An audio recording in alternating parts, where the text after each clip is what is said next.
Bismillah, walhamdulillah, wa salatu wa salam ala rasulillah, amma ba'd. I welcome you back for our second episode of Quranic Reflections. Inshallah, I hope that you had a chance to watch our first episode, which lays down the methodology that we're going to use for this very brief course during this blessed month of Ramadan. As we continue, inshallah, we're going to continue on into Surah Al-Baqarah. The first juz of the Quran, of course, is made up of Surah Al-Fatiha and also the initial parts of Surah Al-Baqarah, and we were going to start there. So much in Surah Al-Baqarah, so very, very much.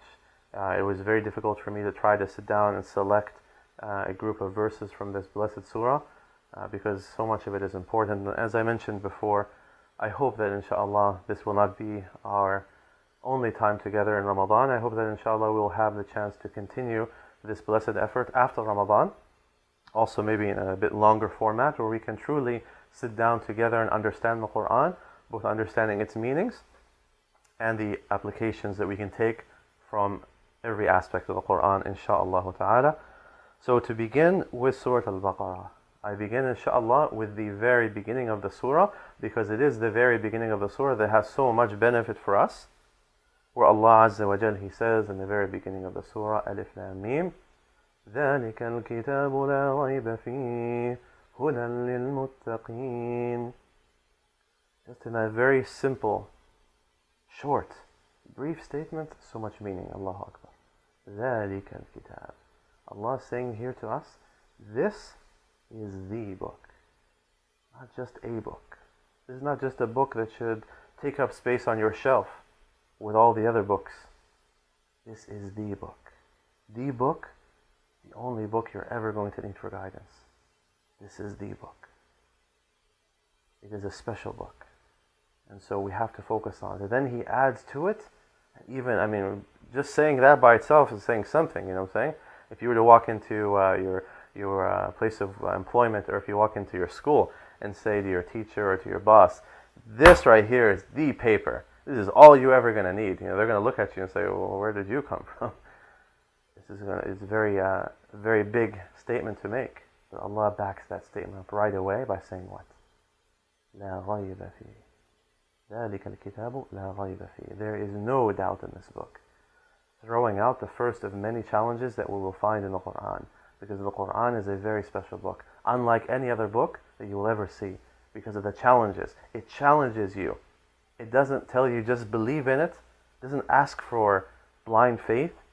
It asks you to go out there, to research, to ponder, to reflect, to research, to think, to try to find the answers, because the answers are out there. When you go out and you reflect upon this book, you will realize the truth that Allah has put in this book. So this is the book then, there's no doubt in it. هُدًى لِلْمُتَّقِينَ. Another powerful statement. It is guidance. This book is for guidance.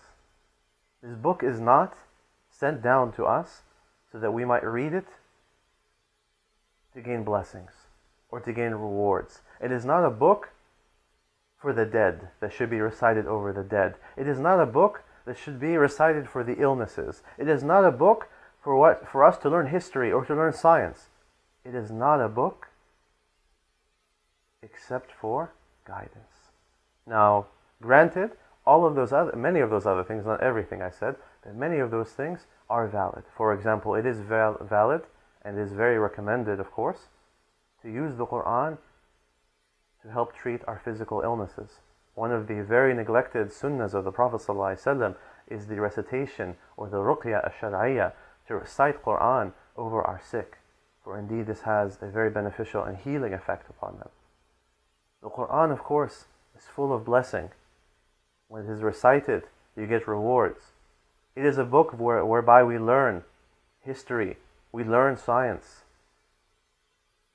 But it is a book for the living, and it is a book which is intended primarily for guidance. So if you're going to go all those side routes and neglect the primary, you're just wasting your time.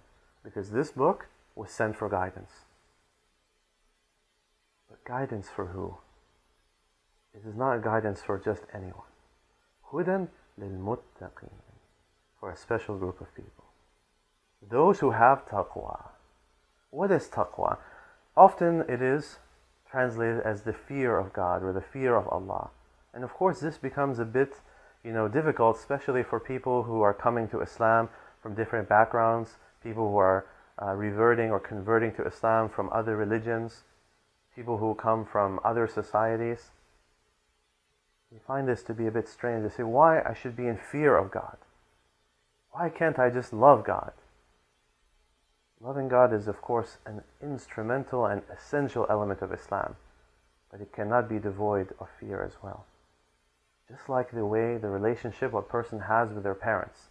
They love their parents dearly, but they also fear their parents' displeasure. They fear the punishment or the anger or the unhappiness of their parents. So they combine numerous things, numerous emotions when it comes to their parents. Part of that is fear, part of that is love, part of that is mercy, hoping for the mercy. All these things come together with Allah Azza wa Jal. وَلِلَّهِ الْمَثَلُ الْأَعْلَى. Furthermore, what specifically though is the meaning of taqwa? Taqwa comes from an Arabic word which refers to the shield. So you see the soldiers in the old times, or even these days, riot police, they have that shield. And what do they do with that shield? What's the purpose of the shield? The shield puts a barrier between you and that which you fear. A barrier between you and that which can harm you. That's what you're trying to do.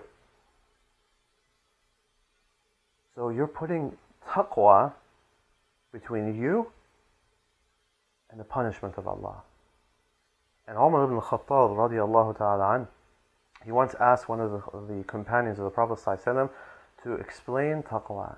And he said, O chief of the believers, if you were to walk on a pathway that has many thorny bushes on it, what would you do? He said, I would take my garment and I would wrap it close to me, because this way I will not get caught up in the thorns. He said, this is indeed taqwa. Again, protecting yourself. It is a protection. So we don't look at it as fear, the way that a person, for example, fears a dictator or fears an evil person. But no, this is a way to protect ourselves from displeasing the one whom we love, the one whom we serve and we obey because we love him so much. This is taqwa. And these people that have taqwa are the people then that can attain guidance from this Quran.